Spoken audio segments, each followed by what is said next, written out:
Right now you're looking at Gen Z and thinking, they can't even write an email without AI. They're lazy. But you're missing the point. You see cheating, they see leverage.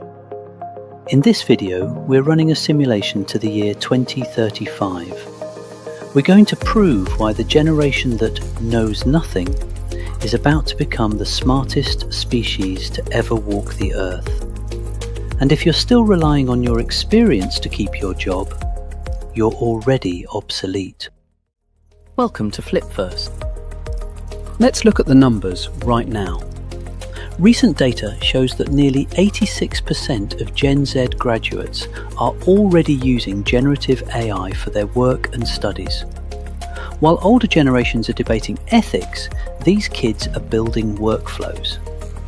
Think about the old world math.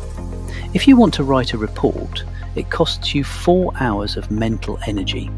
You have to research, draft, edit, and proofread. For a Gen Z cyborg student, that same task costs 4 minutes of management energy. They prompt the AI, verify the output, and move on. By the time you finish one project, they have finished 10. Critics call this dumbing down. But let's flip the perspective. Is a calculator dumbing down a mathematician? Number. It frees them to focus on complex theory instead of basic arithmetic. But here is where the danger starts. This shift doesn't stay in the classroom. You think this is sci-fi? Let's talk about money. Right now, in 2026, companies are already paying prompt engineers and AI orchestrators upwards of $200,000. Why?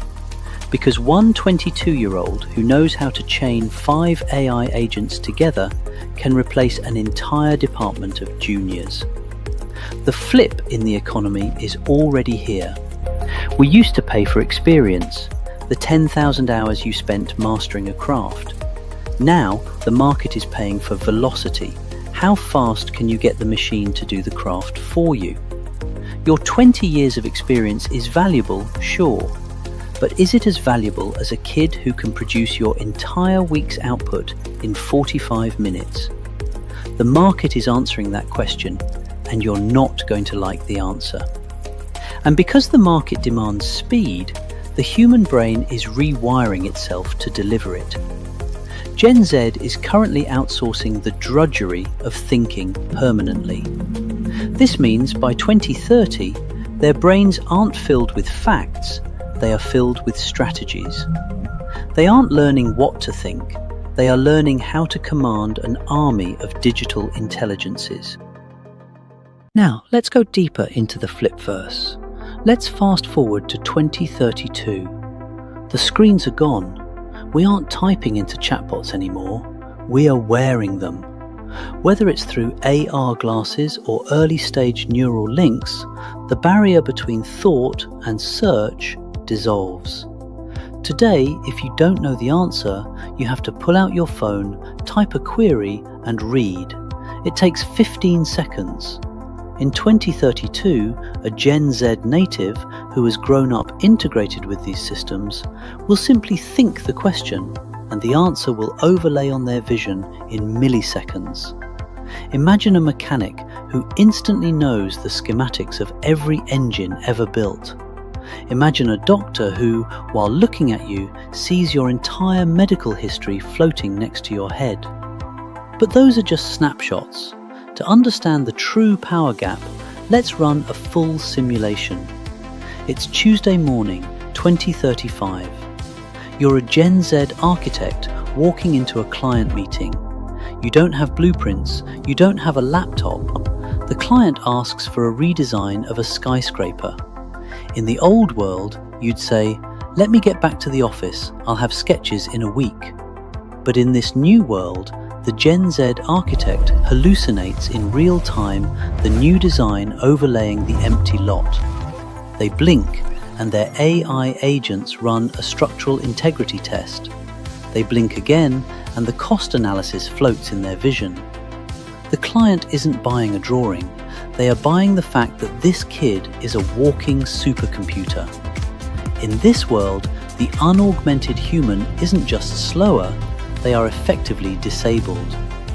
This is where the generation gap becomes a canyon. If you are a millennial or Gen X, you will view this tech as a tool. Gen Z will view it as a limb. They won't distinguish between their thoughts and the AI's data.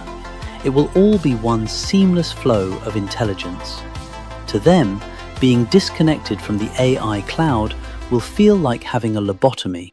This brings us to the most terrifying question for nations like India, South Korea, and China. What happens to the exam economy?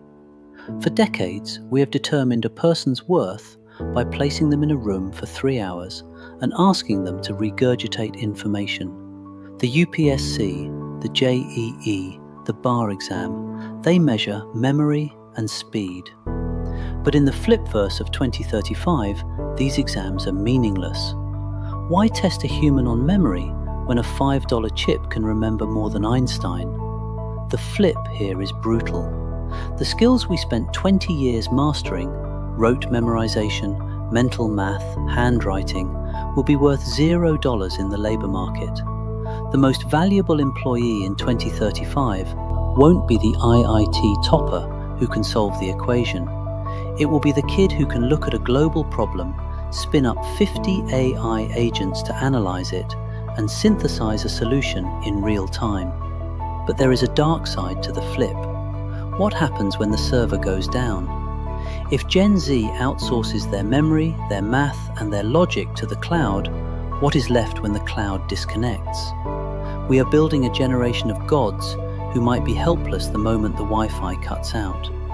This is the final gamble of the Flipverse. We are trading resilience for power. Is a pilot still a pilot if they can't fly without the autopilot? Is a genius still a genius if they can't think without the link? The scariest part of this flip isn't happening in the classroom. It's happening on the balance sheet. For the last 100 years, to build a billion-dollar company, you needed thousands of employees. You needed layers of management, HR, compliance, and middlemen to coordinate human labor. That model is dead. Silicon Valley is already placing bets on the first one-person unicorn, a startup that reaches $1 billion valuation with 0 full-time employees. Just one Gen Z founder and a stack of AI agents. Think about what that does to the economy. If one kid in a basement can outproduce a corporation of 500 people, what happens to the 500 people? We are moving toward a cognitive wealth gap. In the 20th century, the gap was between those who owned factories and those who worked in them. In the 2030s, the gap will be between those who have cognitive leverage, the ability to amplify their brain with AI, and those who don't. If your job involves coordinating, managing, or processing information, you aren't just competing with a younger generation, you are competing with their infinite leverage. The economy isn't just changing, it's condensing. And if you aren't the one controlling the compression, you are the one being compressed. So, is Gen Z getting smarter?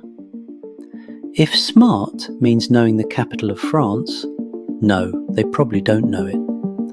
But if smart means the ability to solve problems, create value, and manipulate the world around them at lightning speed, then yes, they are becoming superhuman. The question isn't whether they will surpass us. The question is, are you willing to flip your own mindset to keep up? Or will you be the person in 2030 yelling at the cloud, proud that you can still do long division on paper? The tools are already here. The only question left is simple. Are you using the machine, or is the machine using you? Subscribe to Flipverse. Let's make sure you end up on the right side of history.